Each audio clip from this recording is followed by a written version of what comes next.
Welcome to Plato's World. Let's begin. Living Scroll, Section 1, The Wall and the Flicker. 1. The Wall and the Flicker. Since the first day you learned to walk, you have been taught to see the world as solid stone. Your parents pointed at the door and said, "Knock before you enter." Your teachers pointed at grades and said, "Push harder to break through." Your bosses pointed at numbers and said, "Hammer this wall until you earn your piece of brick." And so you learned, life is a wall. Push or be pushed, break or be broken. You learn to build ladders, school, skills, side hustles. You learn to swing hammers, grind harder, work longer, outlast the ones who quit first. Some days, the wall seemed to move. Promotions, trophies, applause. But late at night, when you stare at your ceiling in the dark, a flicker whispers, "What if the wall was never stone at all?" Plato saw this flicker in you 2,000 years ago. He built the cave as your mirror. In his cave, the prisoners believe the shadows on the wall are truth, solid, final, unchanging. They never see the fire burning behind them. They never see the flicker that makes the shapes dance. They never see that the chains that bind their necks are woven from their own gaze. Most people are born in the cave, they live in the cave, they die in the cave, they argue with shadows, they push flickers like they are stone, they build ladders inside illusions and call it life. But you are here because your flicker will not die. A secret part of you knows the wall is not stone. The wall is written from inside you. The wall is your flicker, painted in shadows and mirrors. The wall is your living scroll, half written by your mouth, half etched by your hidden mind.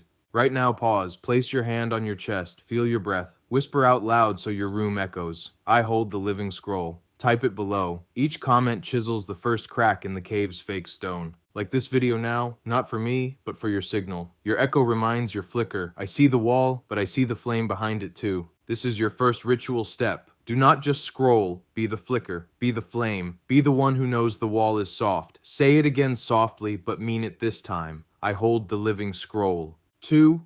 The cave's hidden fire. Plato gave the world the cave because most people would never look for the hidden fire alone. In the story, the prisoners sit chained by the neck, facing a blank stone wall. Behind them, a fire burns bright, but they never turn to see it. Between the fire and the wall, shapes pass. Puppeteers, animals, dancers, illusions. The prisoners watch the shadows. They point, they argue, they fight each other over which shadow is true. But they never fight the chain that keeps them staring forward.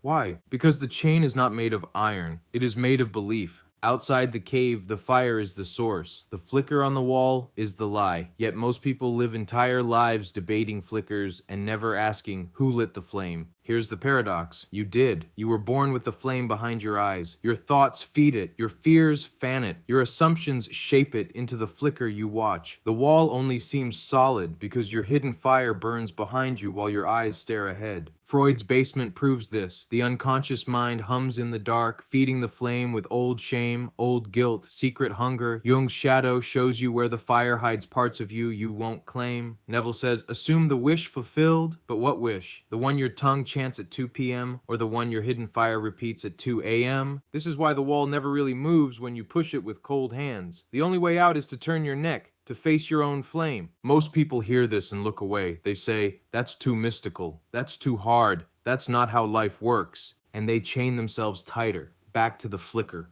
More ladders, more grind, more arguments about the shadows. But you are here because your flame has always whispered, turn around.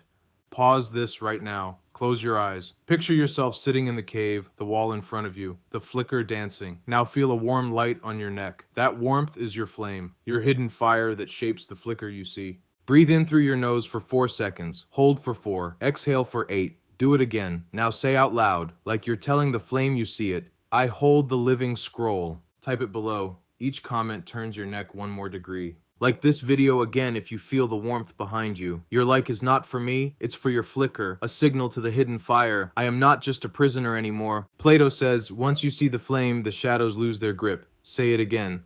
I hold the living scroll. 3. Freud's basement script.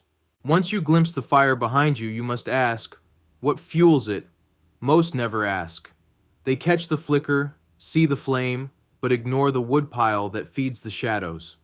Freud spent his life digging into that hidden woodpile. He named it the unconscious. He said your waking mind is like a candle in a giant cellar. You think your little flame lights the whole house, but underneath, vast rooms hum in darkness. Memories you locked away, desires you pretended you outgrew, embarrassments you hope no one remembers, fears you renamed to look brave. Each piece of buried wood feeds the hidden fire, shaping the flicker you watch on your wall. Here's what they don't tell you in school. You can decorate your cave with new quotes, new books, new goals, but if you never sweep the basement, the flame still burns the same old fuel. Your slip of the tongue, that dream you wake from in sweat, that bad habit you say, it's just who I am, all signs the basement script is writing your day for you. You think I just sabotaged myself, but the truth is, your basement only writes what you buried there. Freud saw this in every patient. Polite surface stories, chaotic hidden stories underneath. What you suppress does not die. It sinks. It hides in the woodpile. Then it whispers up through the flicker, play it again. Jung expanded this map with the shadow. Neville taught that assumption shapes what the fire projects. But Freud gave you the first key. Your basement is not your enemy. It is your unfinished sentence. Most people never finish the sentence. They repeat it. But you can hold the pen. Pause right now. Close your eyes. Picture your mind like a house. Your polite living room upstairs. Your dark basement below. Imagine you're holding a candle. Walk down the creaking steps in your mind. See the old boxes. Feel the echoes. Breathe in for 4, hold for 4, exhale for 8. Now say softly, like a vow to yourself, I hold the living scroll. Type it below. Each comment is you picking up the pen from Freud's old desk. Like this video. Mark it in your cave. Signal your hidden basement. I see you. I choose to sweep you clean. Share this video if you want to prove to yourself you're not alone. Each share is a new echo, your flame flickering through someone else's cave. Repeat it now, but let it sink through your chest. I hold the living scroll. Your script is not finished. You hold it now. Rewrite it daily. 4. Jung's shadow and the corridor. Freud mapped your basement, but Jung built the corridor that runs through it. If the unconscious is a dark room, the shadow is every locked door lining its walls. Most people light a candle, glimpse the basement for a second, then slam the trap door shut again. They say, I don't want to know what's down there, but the shadow does not care if you're polite. It does not vanish when you slam the door. It leaks out under the crack. Carl Jung saw that your shadow is the part of you you trained yourself not to look at. It is not just the shame or the fear. It is the raw, unscripted power you buried under good manners and polite masks. The rage you hide because it might make you break the old story. The craving you smother because it might make you impossible to control. The genius you muzzle because it might burn your bridges and your comfort zone with it. People fear the shadow because they think it will consume them, but the real danger is the shadow consuming your life in secret. Unclaimed power turns into projection, so you blame others for what you hide. You point your finger. He's arrogant, she's selfish, they're manipulative, never seeing you or pointing at the door you locked, shut inside your own corridor. Jung taught that the shadow does not disappear through denial. It integrates through seeing. Every flicker you hate on your cave wall lives in your basement corridor first. Every loop you swear is just fate is a door you refuse to open. Thoth's emerald tablets say, man must rise from darkness by seeing his own light. The Kybalion calls this polarity. Your hidden fear is the same pole as your hidden freedom. The same fire fuels both. Most people hide their shadow forever. They repeat the polite lie. They die inside their corridor, pretending it was never there. But you are here because your flame is ready to walk down the hallway. Pause this video, close your eyes, picture the basement corridor, doors on each side, flickers of light leaking under them. Feel your hand on the handle of one door. It is locked because you locked it. Breathe in for 4, hold for 4, exhale for 8.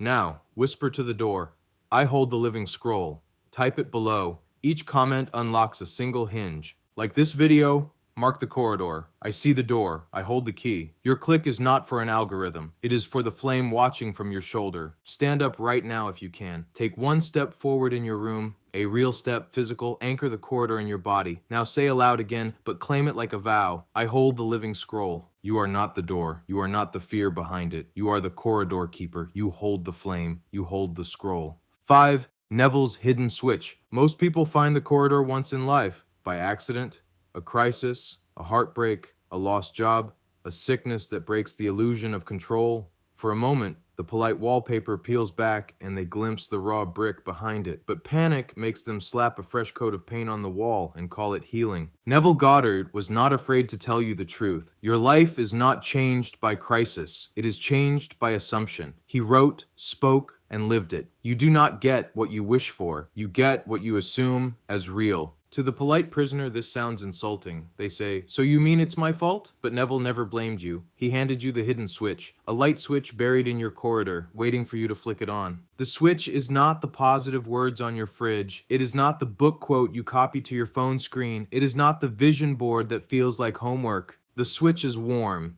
It is the heat in your chest when you assume the door is already open. It is the flicker behind your neck when you stop asking when and start being now.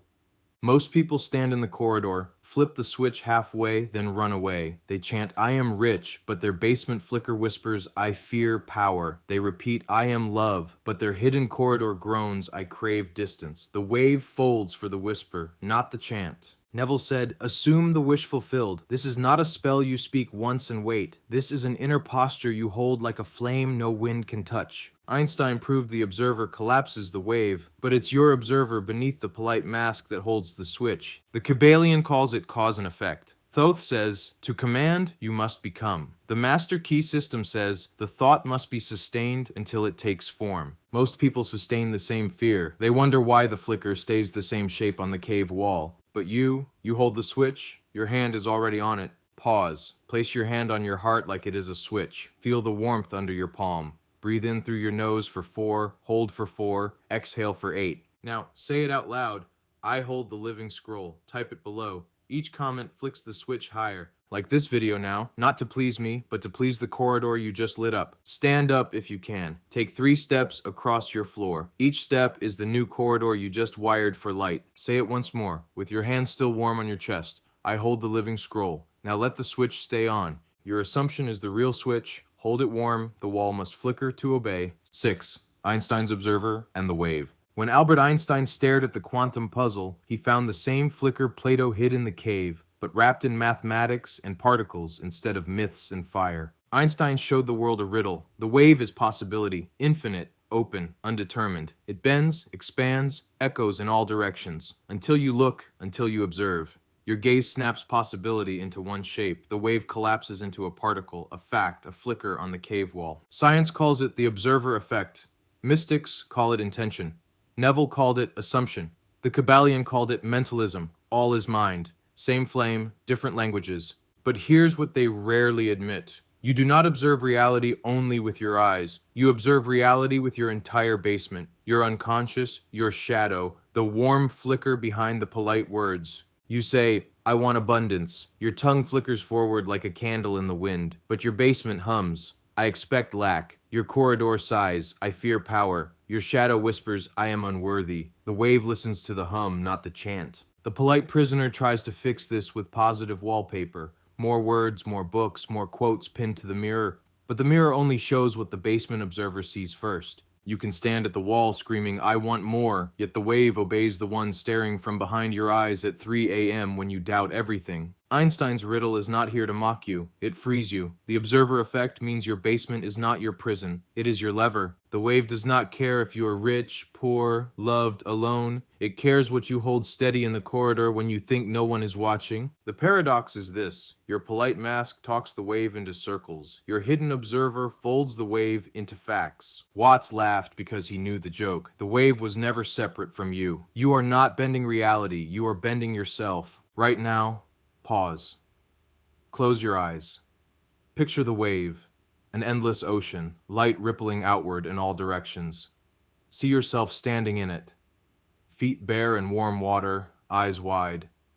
Breathe in through your nose for 4, hold for 4, exhale for 8. Now say it, "I hold the living scroll." This phrase tells the wave, "I see my observer. I hold my lever." Type it below. Each comment is a wave folding. Like this video now, not for a number, but for the ripple in your corridor. If you can, stand and spread your arms wide. Feel the wave in your shoulders. Say it again aloud. "I hold the living scroll." Remember, your observer bends the wave. Your basement is the true eye. The wave obeys the flame you hold warm. 7. Watts' paradox. This is it. If Einstein bent the wave with your gaze, Alan Watts laughed at the echo you keep chasing.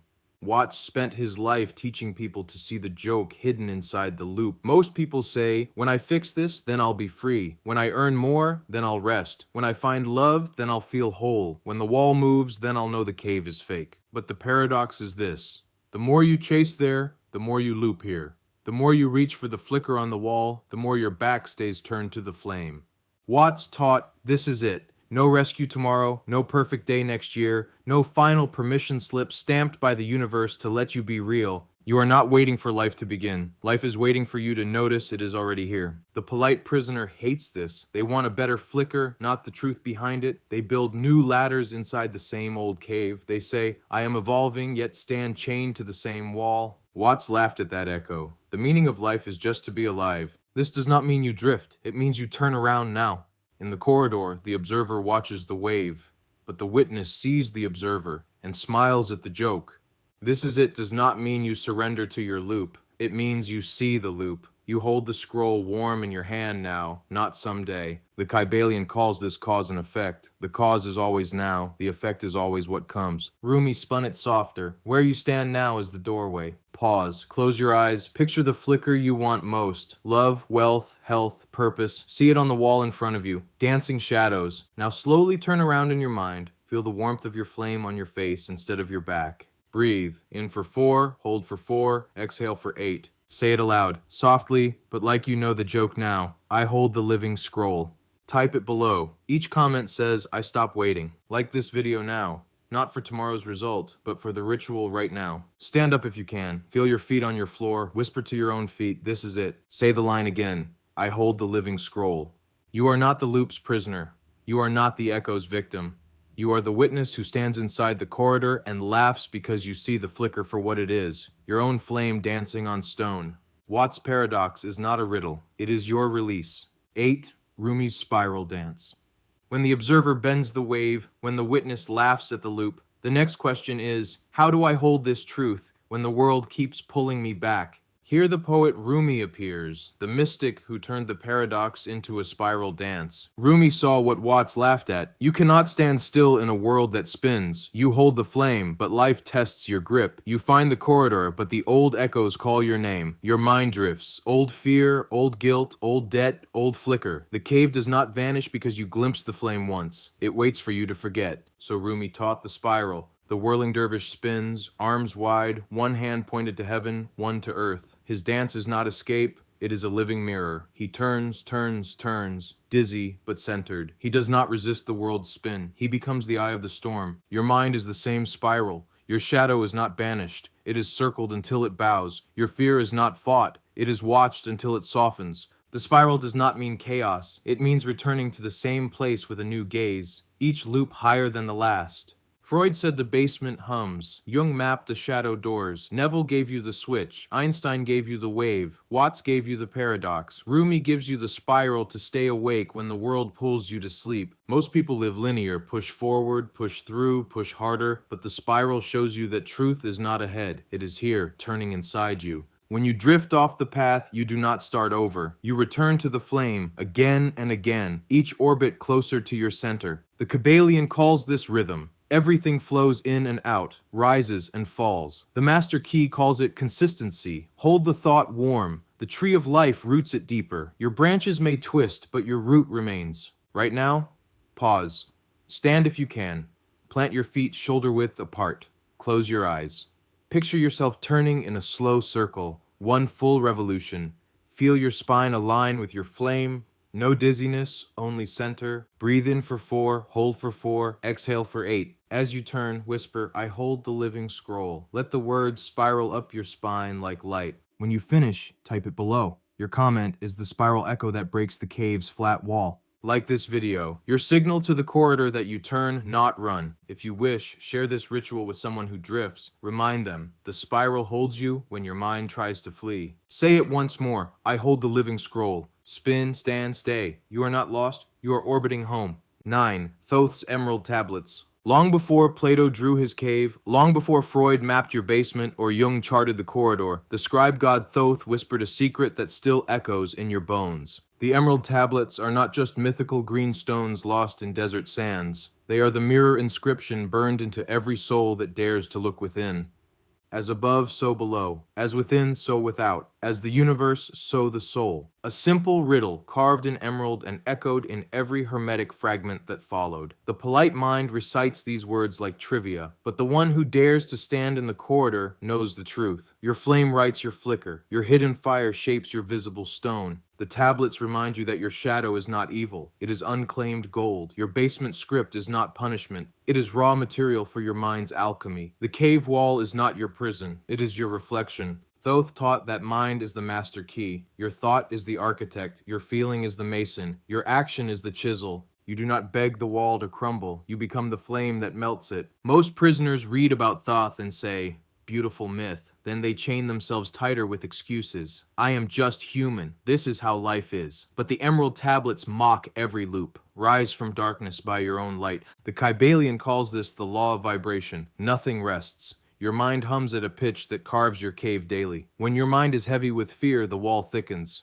When your mind hums with clear flame, the stone softens. Freud's basement is the forge. Jung's shadow is the ore. Neville's switch flips the furnace. Einstein's observer shapes the mold. Thoth's emerald tablets hand you the hammer and the scroll. Most people fear the hammer. They think it means shattering comfort. But the comfort they cling to is only a flicker on a cold wall. Thoth wrote, "Man is a star bound to a body until he claims his light." You stand here because your star flickers through the stone. Pause this now, close your eyes, see the cave before you. Stone wall, flicker dancing. Now see an emerald light in your chest, your hidden tablet, engraved on it, as within, so without. Breathe in for 4, hold for 4, exhale for 8, feel the green glow warm your ribs. Say out loud, "I hold the living scroll." Type it below. Each comment is a hammer tap on the wall. Like this video, your emerald signature. Share this ritual. Pass the tablet to another prisoner ready to turn. Say it again softly. I hold the living scroll. You are not the wall. You are not the flicker. You are the scribe,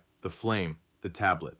Shall I continue with section 10, the Kybalion's law of cause and effect? 10. The Kybalion's law of cause and effect. You stand in the corridor holding the flame, the observer behind your eyes. You whisper the ancient lines, as within, so without, as above, so below. But what does that mean when you wake tomorrow to the same bills, same job, same relationships repeating yesterday's echoes? Where does the scroll shift from a poetic idea to an undeniable reality? This is where the Kybalion steps in. The echo of Thoth's tablets refined into 7 principles, whispered through hermetic streams across centuries. The polite mind memorizes these principles for trivia: mentalism, correspondence, vibration, polarity, rhythm, cause and effect, gender. But the true initiate, the one who dares stand inside the cave corridor and hold the living scroll, understands the 6th principle is the lock most prisoners never turn. Cause and effect, a simple pair of words, yet they rule your entire cave. The polite prisoner believes they live by chance. Bad luck, bad economy, bad timing. They see the flicker but forget the fire. They break their knuckles punching the wall but never check if they lit the flame that casts the shadow they hate.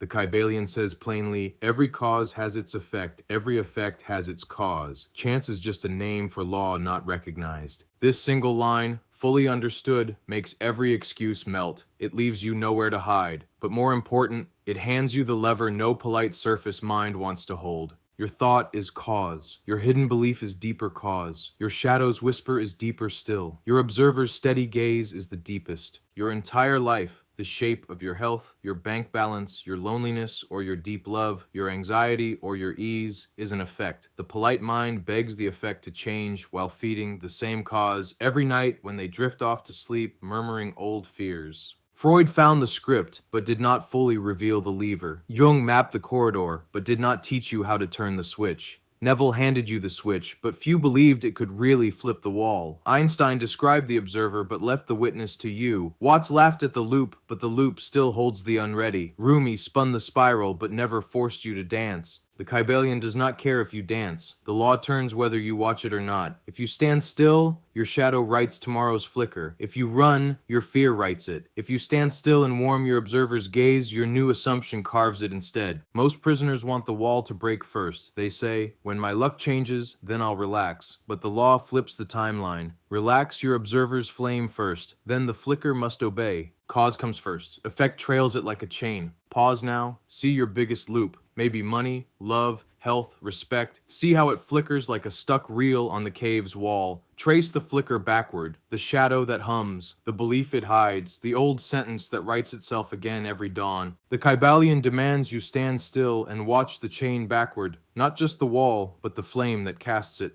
Most people hate this. They would rather blame shadows than hold the scroll. But you are still here. You want the chain because you want the lock. You want the lock because you want the lever. Breathe. In for 4. Hold for 4. Exhale for 8. Say aloud, like you are reading the law back to your cave. I hold the living scroll. Type it below. Each comment is a cause. The flicker you see tomorrow is its effect. Like this video now, your echo.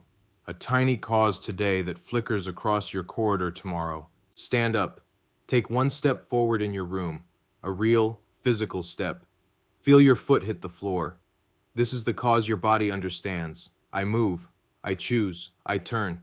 Close your eyes. Picture the chain between your hidden flame and the wall in front of you. Feel your hand wrap around it. Warm metal, ancient, humming with every echo you ever spoke in the dark. Now whisper, I hold the living scroll. Rumi wrote, yesterday I was clever, so I wanted to change the world. Today I am wise, so I am changing myself. The Kybalion corrects every fool who prays for the wall to break, but feeds it the same fuel at dawn. The tablets mock the polite chant that says, I want new, while the basement hums, I fear new. You cannot trick the law, but you can hold it.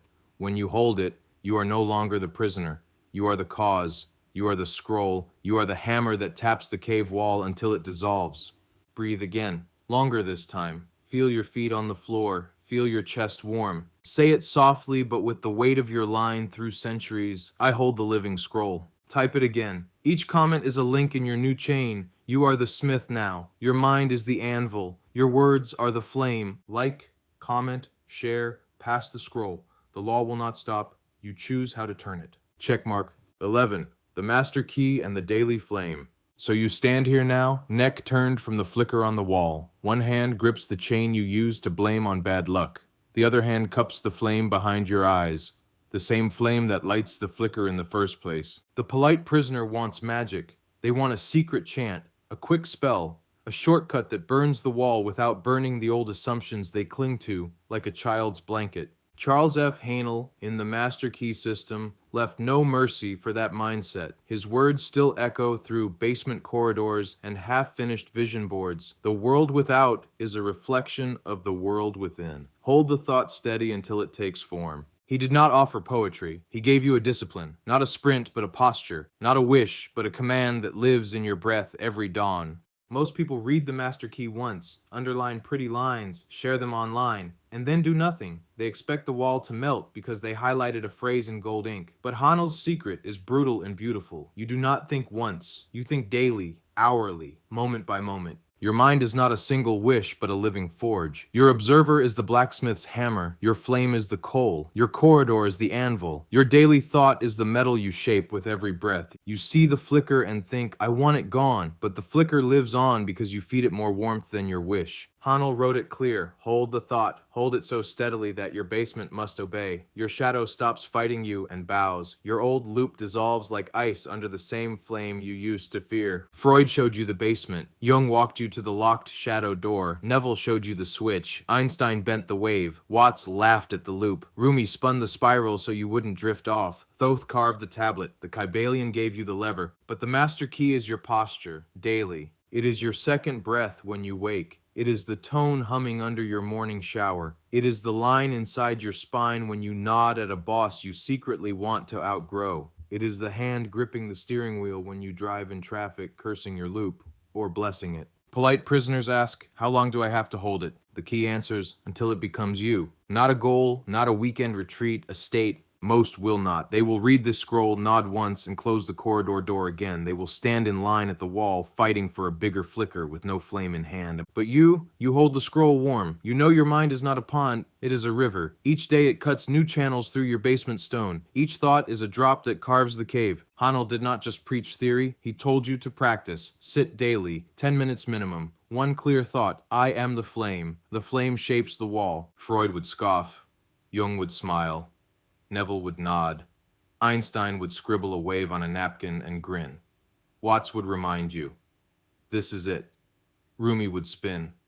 Thoth would tap his staff and the tablets would flicker emerald in your ribs. The Kybalion's cause and effect would hum in your palms. And you stand in your corridor, spine straight, flame warm. Pause now, close your eyes, picture your mind not as chaos but as a forge. See the flame steady, not raging. Feel your observer grip the hammer. Feel your shadow hold the metal still. Breathe in for 4, hold for 4, exhale for 8. Say it aloud, calmly but with the weight of steel. I hold the living scroll. Type it below. Each comment is another swing of the hammer. Like this video now, not for me, for your forge. A small echo, a flicker of practice. Stand if you can.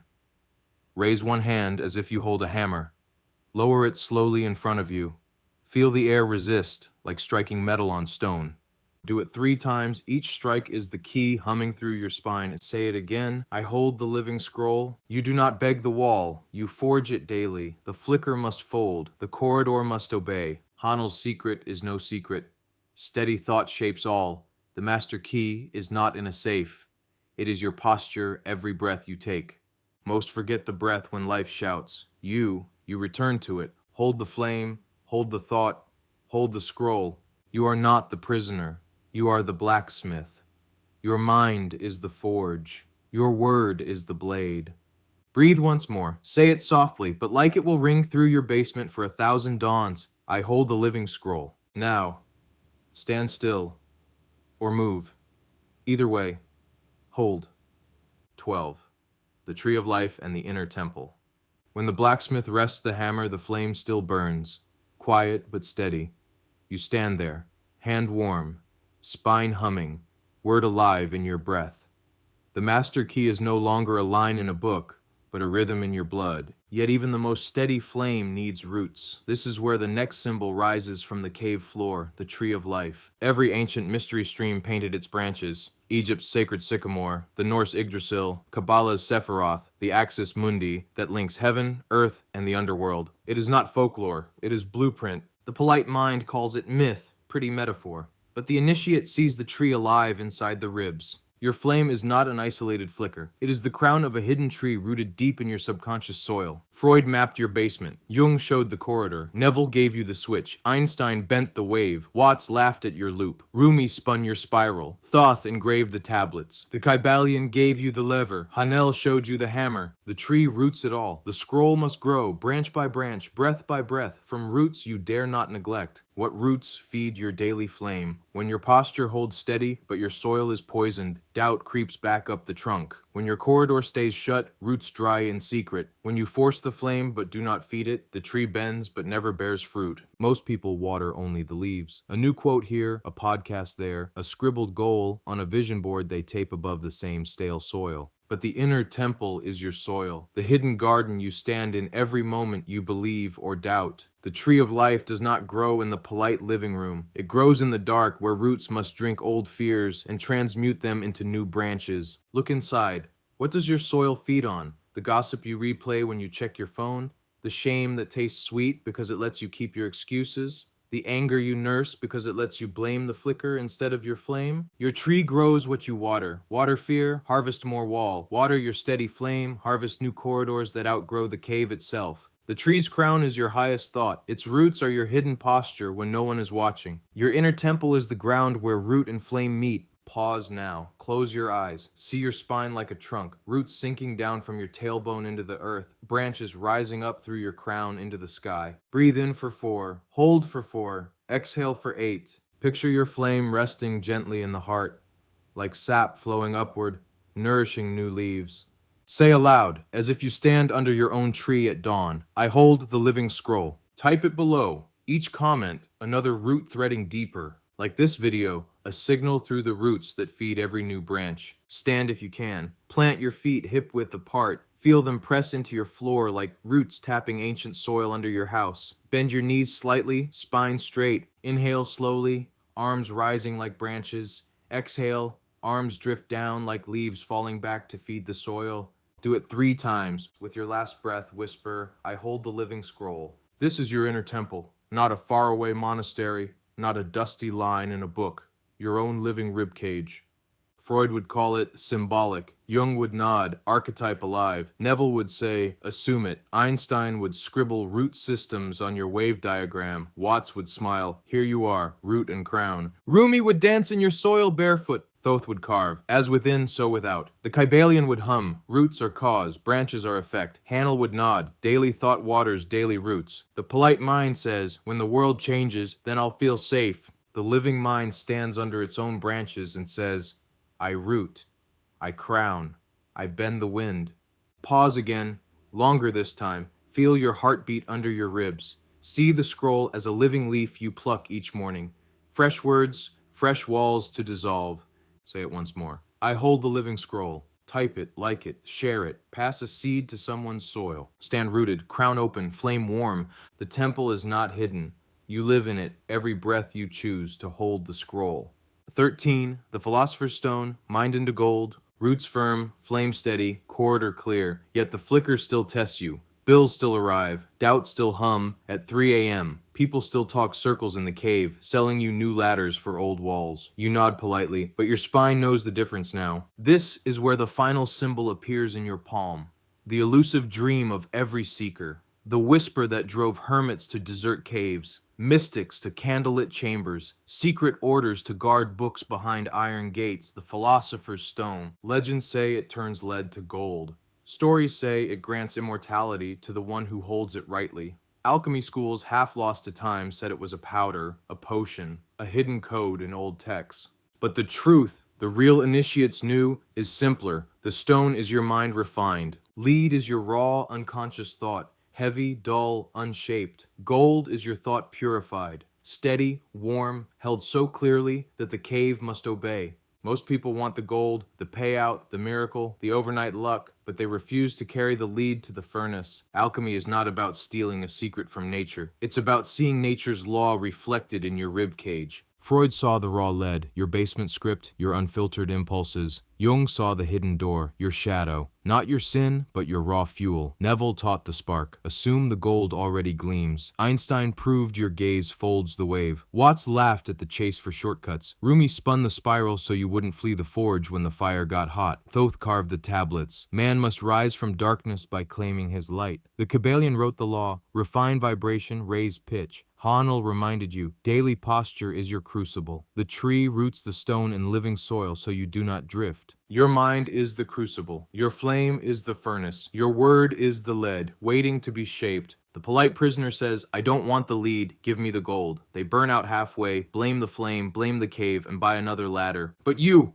hold the scroll. You stand at the forge daily. You grip the hammer no polite mind wants to lift for long. Alchemy is not overnight. You do not chant a line once. You do not flick the switch for a weekend retreat. You stand daily in your temple. You feed the flame the old fear. You let the corridor's echo burn in the coals until only pure intent remains. You hammer the doubt until it rings clear. Every thought you hold is lead or gold. Your basement is heavy only because you have not melted it yet. Pause now. Close your eyes. Picture a cold piece of lead in your palm. Dark, rough, unfinished. Now see your flame flicker brighter, hotter. Bring the lead close. Feel it warm. Watch it soften, drip, shimmer. See the gold glint inside the dull metal. Breathe in for 4. Hold for 4. Exhale for 8. Say aloud, like you own the forge. I hold the living scroll. Type it below. Each comment another swing of your hammer. Like this video, mark your echo. This is not a nod. This is an echo your basement will remember at dawn. Stand if you can. Clasp your hands together like you cup the stone. Raise it slowly to your forehead. Touch it to your brow as if you crown yourself in gold. Whisper, I hold the living scroll. Alchemy is not found in dusty libraries. It hums in your posture. It flickers in your corridor when you stare at the shadow and refuse to flinch. You are the crucible, you are the flame, you are the hammer, you are the stone. The old alchemists dreamed of immortality. They didn't know you'd stand here centuries later, forging mind into gold with a single breath, a single word, a single steady ritual. Freud left you the raw ore. Jung left you the map to find it. Neville handed you the switch to light the fire. Einstein gave you the wave to shape it. Watts left you the joke so you wouldn't forget the dance. Rumi left you the spiral so you'd stay when the heat rises. Thoth left you the tablets so you'd remember what lives above and below. The Kybalion carved the law so your excuses would melt too. Hanel left you the daily posture so your gold never tarnishes. The tree of life roots the stone in living soil, and you hold the scroll. Breathe once more. Say it now, warm and clear. I hold the living scroll. Type it, echo it, stand steady. The stone is not legend. It is posture. It is repetition. It is you. Flame, mind, scroll. 14. The sacred breath and the Akashic echo. You stand now with your flame steady, your tree rooted, your stone warm in your palm. Yet there is still one river that connects it all, flowing silent while your polite mind talks circles, your breath. The polite prisoner forgets the breath. They obsess over the wall. They push the ladder. They swing the hammer once, twice, then pant and collapse because they never remember that life itself is not the wall or the ladder, but the inhale that hums beneath it all. Every mystic tradition taught it. Egypt carved it into hidden chambers, the priests whisper echoing through incense smoke. India tuned it into mantras, the syllable Om vibrating through 1,000 living ribs. The Stoics knew it. Marcus Aurelius reminded himself, return to the breath when the world storms. Modern neuroscience only proves what ancient scribes whispered. Your breath is the only gate you carry everywhere. But here's what the polite mind misses. Your breath is not just a tool to calm you. It is the scroll you write with every dawn. Every inhale carries your new assumption deeper into the corridor. Every exhale burns the stale script from Freud's basement. Every pause is the observer choosing which wave to fold. The Akashic Records, that whispered library said to hold every echo you ever thought, felt, or dreamed, is not some faraway cloud. It is your breath humming through the corridors you stand in daily. Each thought you repeat is a line. Each word you say half asleep is an echo carved in your own living book of life. Most people never read it. They think it writes itself. But the initiate breathes on purpose. Each inhale a fresh line, each exhale a loop dissolved. Pause now. Close your eyes. Feel your breath, not as lungs, not as a medical fact, but as a living quill in your chest. Picture each inhale writing new gold on the scroll. Picture each exhale burning the flicker that no longer serves. Freud named the script but could not control it. Jung showed the corridors but left the door half open. Neville showed you how to flip the switch, but you still must breathe the light into it daily. Einstein folded the wave but you bend the pen. Watts laughed at the mind's chase for tomorrow's breath when this one is here. Rumi spun through the air, each twirl a prayer on wind. Thoth engraved, as above, so below. The breath is the bridge between both. The Kybalion called this vibration, the hum inside the exhale. Hanel demanded daily breath as posture. The tree of life roots every leaf in the wind that moves through your ribs. The stone softens and hardens in the forge of your breath. Most people waste it. They hold shallow gasps, suffocate on worry, exhale only complaints. They feed the wall and starve the flame. You stand here because you feel the air behind your polite mask. You know your breath writes tomorrow's corridor. Inhale for 4. Steady, quiet. Hold for 4. Feel your ribs spread like branches. Exhale for 8. Empty your basement of stale smoke. Again, each cycle is a hammer swing. Each breath is a wave folding for you. Say it softly. I hold the living scroll. Type it below. Each comment another page in your Akashic echo. You are not scribbling for the algorithm. You are engraving your own corridor. Stand if you can. Raise your arms overhead on the inhale. Branches reach. Lower them on the exhale. Roots deepen. Repeat 3 times. Each cycle a living loop. Whisper now, I hold the living scroll. Feel it echo in your ribs. Feel your basement script listen. Feel the flicker softer. You do not hold a secret trick. You hold breath, steady as stone, soft as flame. The Akashic echo is not some dusty hall. It is this, your next thought, your next inhale, the line behind your eyes when you close them, and trust the flame to write. Rumi once wrote, the breeze at dawn has secrets to tell you, don't go back to sleep. So you stand here, one breath, then another, one line, then another, one corridor, then another. Most will forget by morning. You will remember at dawn when you take your first conscious inhale, this is my page. Inhale, new cause. Exhale, old effect. Pause, observer. Repeat, witness. Smile. The joke is you. Say it now out loud, but quieter than before, so only your flame hears. I hold the living scroll. Type it. Like this video, share it, pass the breath to another. Your next corridor waits. Your next line hums in your lungs. You do not own the wall. You own the pen. You own the breath. You own the scroll. 15, the final scroll. You hold the pen. You stand now. Feet rooted, spine aligned, corridor lit, flame warm, tree alive, stone glinting in your palm, breath steady like a living chant. Behind you, the polite wall flickers as it always has, shadows dancing for the prisoners who still fight each other, for whose flicker is right. Ahead, the cave cracks at its seams. Above you, the wave hums, waiting for your gaze to fold it. Below you, the root hums, feeding the flame that shapes it all. And yet here is where most turn back, right here, where the scroll leaves your mind and meets your hand. Because holding the scroll is not a weekend idea. It is not a mood that flickers when you feel inspired. It is a vow that hums even when you feel hollow. Every ancient teacher tried to whisper this. Freud showed you the basement, but did not stand there for you. Jung drew the corridor, but did not unlock the doors for you. Neville gave you the switch, but you must flip it in the dark when no one cheers. Einstein bent the wave, but you must look. Watts laughed so you'd stop pretending tomorrow is safer than now. Rumi spun the spiral so you'd remember you never left. Thoth carved the tablet so you'd see your mind is the emerald. The Kybalion sang the law so you'd stop blaming luck.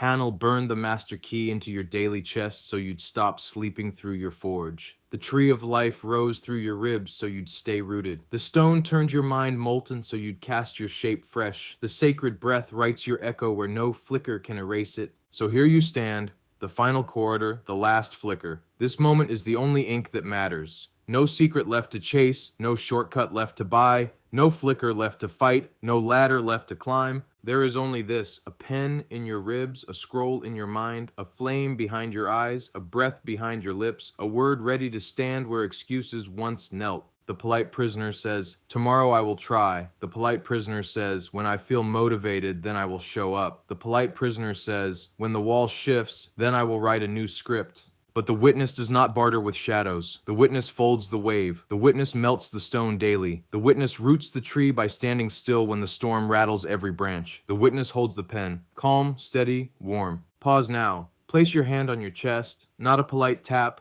but a claim. Feel your ribs rise with breath. The sacred breath. Feel your flame hum behind your sternum. The observer watching the wave. Feel your spine steady, the tree's trunk inside you. Feel the corridor behind your eyes, the shadow's door open, not feared. Feel the stone warm in your mind, raw thought forged to gold. Feel the pen humming in your palm, old excuses burning to ash. Inhale for 4, hold for 4, exhale for 8. Say it out loud. Not for me, not for them, but for you. I hold the living scroll.